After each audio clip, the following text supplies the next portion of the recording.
High! আজকে আমি আপনাদেরকে দেখাবো পদ্মের টিউবার আমি কিভাবে প্রতিস্থাপন করি। প্রথমেই আমি টিউবারটিকে এনে নরমাল পানিতে রেখেছিলাম। তো এখানে দেখতেই পারছেন যে খুব সুন্দর শিকড় চলে আসছে। এখন যেহেতু শীত, পদ্মের ডরমেন্সি পিরিয়ড চলছে তাই এখনো পাতা বের হয়নি। তো যাই হোক, প্রথমে এখানে লাগবে আমার বড় একটি গামলা। তারপরে এখানে নিয়ে নিয়েছি সরিষার খোল। তারপর এখানে নিয়ে নিয়েছি বাগানের মাটি। একদম এটা কিন্তু ফ্রেশ, এতে কিন্তু কোনো সার-টার কিছু নেই। দেন এখানে নিয়েছি একদম ঝুরঝুরে গোবর সার। এখানে আপনারা ভার্মি কম্পোস্টও নিতে পারেন। আমার হাতের কাছে গোবর সার ছিল তাই আমি এটা নিয়েছি। এটা কিন্তু ১ বছরের পুরাতন গোবর সার। গোবর সারটা যত পুরনো হয় ততই ভালো। তারপরে এখানে নিয়ে নিয়েছি পানি। পানি ছাড়া তো এই গাছ হবেই না। এখন ধাপে ধাপে দেখিয়ে দিচ্ছি। প্রথমে দিয়ে নিলাম গোবর সারের একটি লেয়ার। এখানে আমি গোবর সারটা দিয়ে নিচ্ছি ২ ইঞ্চি মতো। আপনারাও ২ ইঞ্চি মতো দিয়ে নেবেন, তাতেই হবে। এরপর আমি সারটাকে সমান করে নিলাম। তারপরে এর ভিতরে দিয়ে দিলাম আমি সরিষার খোল। এখানে আমি ১ থেকে ১.৫ মুঠ মতো সরিষার খোল দিয়েছি। আস্ত সরিষার খোল দেওয়ার থেকে এটা একটু গুঁড়ো করে নিয়ে দিলে ভালো হয়, মাটির সঙ্গে ভালো মিশে যায়। এরপরে দিয়ে নেব আমি মাটি। তো মাটির পরিমাণটা কিন্তু এখানে একটু বেশি হবে। তো এখানে আমি পরিমাণ মতো মাটি দিয়ে নিচ্ছিলাম।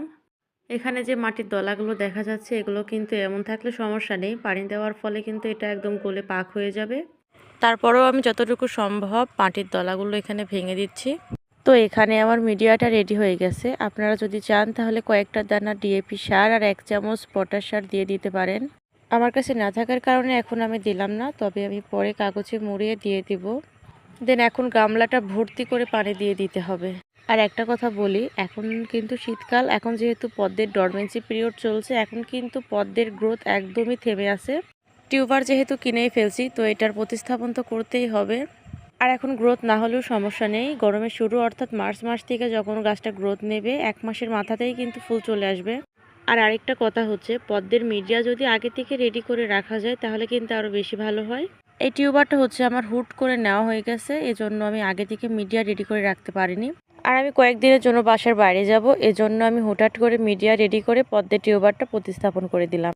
আর এখানে কিন্তু একটু খেয়াল করে দেখবেন, এই টিউবারটাকে কিন্তু মাঝখানে একদমই বসানো যাবে না। এদিকে গামলার এক সাইডে সুন্দরভাবে বসিয়ে দিতে হবে খুব আলতো হাতে। এটা কিন্তু খুব সাবধানে করতে হবে, কারণ এর যে নুটসগুলো দেখছেন এগুলো যদি ভেঙে যায় তাহলে কিন্তু গাছের গ্রোথ একদমই হবে না, এমনকি টিউবারটা পচেও যেতে পারে। টিউবারটা এক সাইডে বসালে হবে কি, গাছটা কিন্তু অনেক ভালো গ্রোথ নেবে। আর যে খালি জায়গাটা আছে ওটা কিন্তু একদম টিউবারে ভরে যাবে। পরবর্তীতে আপনারা অনেকগুলো টিউবার পাবেন এই গাছটা থেকে। এখন আমি আবারও পানি দিয়ে নিচ্ছি। এই নোটসগুলো যা দেখা যাচ্ছে এগুলো একটু যাতে বের হয়ে থাকে এমনভাবে পানি দিতে হবে। এখন আমি এতে কিছু পানা অ্যাড করে দেব। এগুলোকে আমরা পানাই বলি। এই